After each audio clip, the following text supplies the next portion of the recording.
So I guess they really didn't want us talking about that fucking bus thing anymore, huh?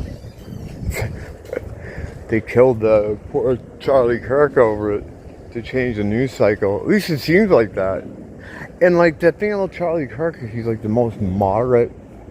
Like, he's not a radical of any kind. He's not looked at as any kind of like, you know, he's just a regular fucking GOP guy. Like almost like a moderate. Like it's so weird. Like there's nothing about him that, you know, would invite anything like this. It's bizarre. Like, really?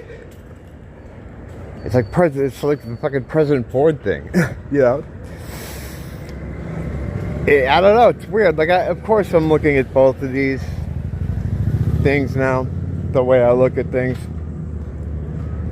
Sometimes I just don't want to bring it up because, you know, it's too soon. And when people's emotions are involved in something, when they're emotionally compromised, their critical thinking shit goes right out the window. So they're not like thinking straight. They're more driven by their emotions. And that's the case with both of these things. To really dissect them. The last time this happened with me, when I watched something happen but couldn't say anything about it, was the Trump thing, the Trump assassination thing. I was like, come on. But you couldn't say anything about it because people were so, you know, invested in it. People get mad at you. They don't want to hear anything. So because of that, like I don't think I've ever did anything on that. I don't think I went back to it because at the time I was like, it's too, you know, people get upset. I'm not going to do anything yet. And I just never went back to it. But that thing was ridiculous. That thing was ridiculous. I mean, just where do you even start with that?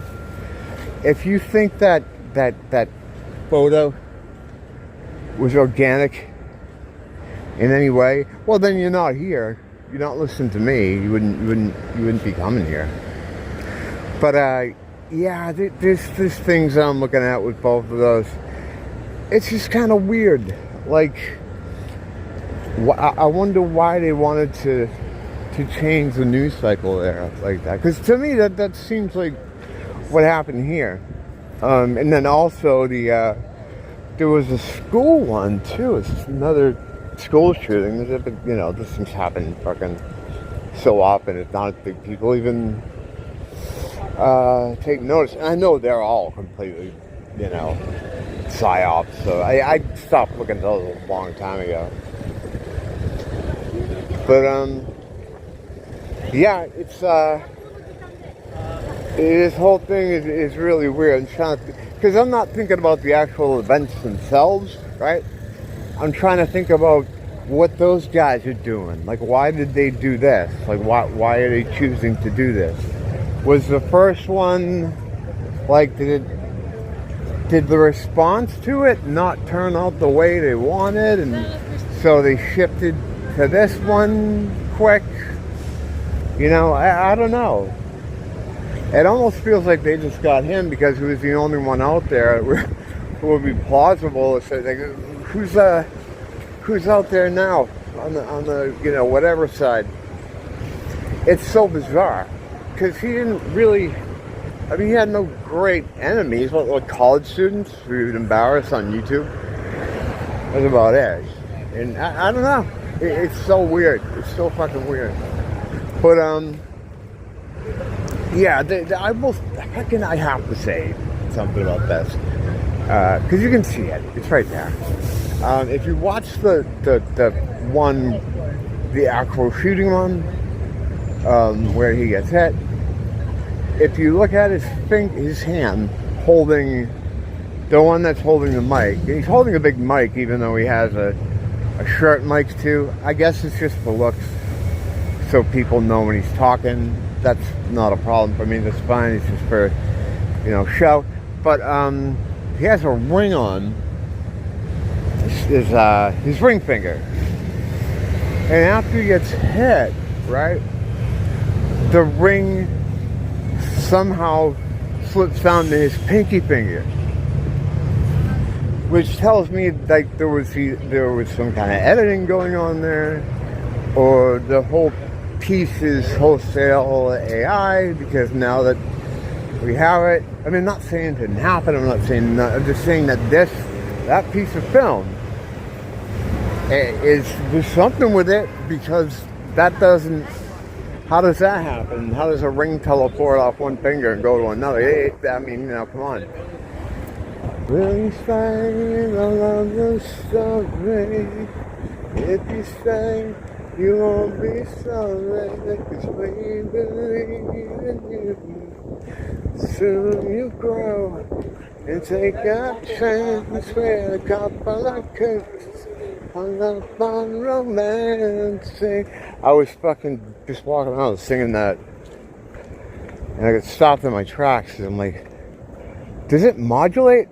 Will you stay in a love storm? No, it doesn't. There's no modulation in that song. It stays right there. Coots. David Bowie. Hunky Dory album.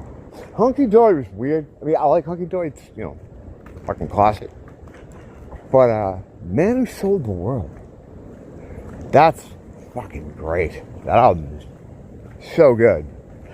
It's like really his only kind of metal album. It's very Black Sabbath sounding. The songs on are real good, real out there. I don't know if we call it progressive, maybe in places, but the lyrics are really, really interesting. A lot of philosophy. Esoteric, there's some Jungian stuff in there too. It's real interesting stuff.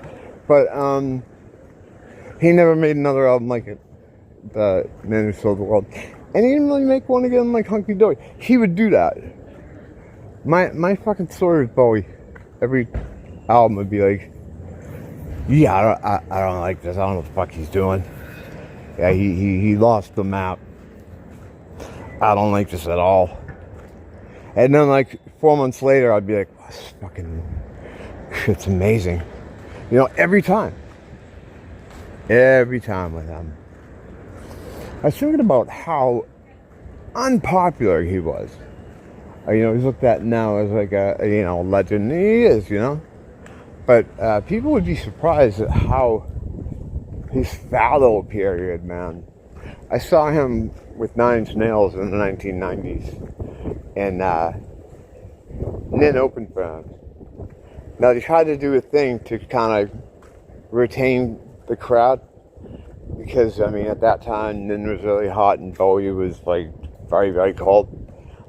So their idea, and I don't know if they concocted it just for crowd retention. It was a cool idea too, artistically.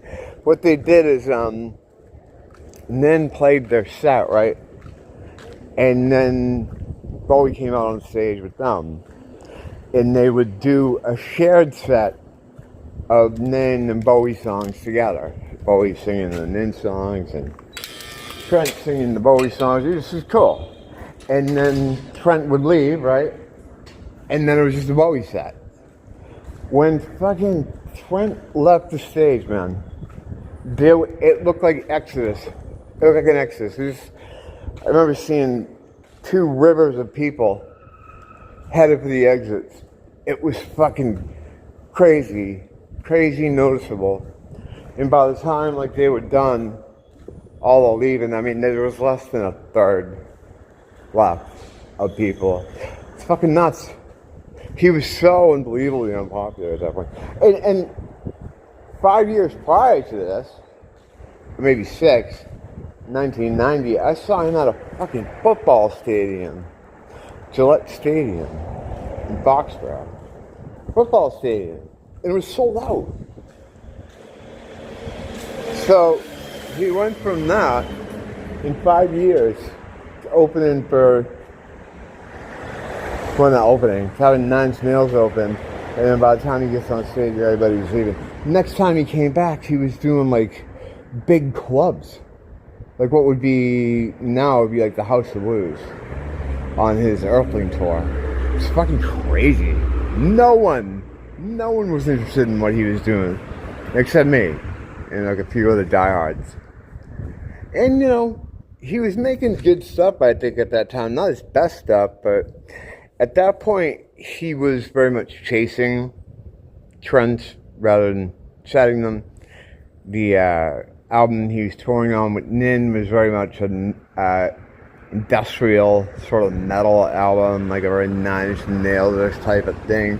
In fact, he had a song called I'm Afraid of Americans, which is a song he did with Trent.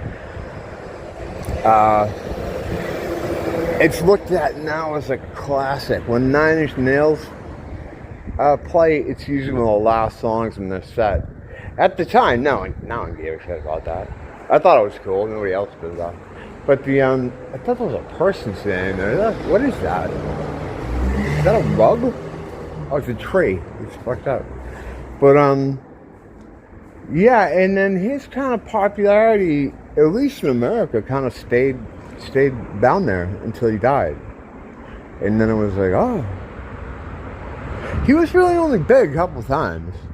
Mid-70s for young Americans. I mean, talking about in the U.S. And then the Let's Dance period. Other than that, he's just like a real popular cult artist. It's weird how dying and then eulogizing yourself on TV can change the narrative. Anyway, I don't know why that turned into the fucking Bowie talk, but it's, you know, whatever. See what happens with all this stuff tonight. Maybe have something interesting tomorrow. Until then, thanks for dropping by. I really do appreciate it. I like talking to you guys in the comments too. It's awesome. But don't blame the teacher. Blame the school.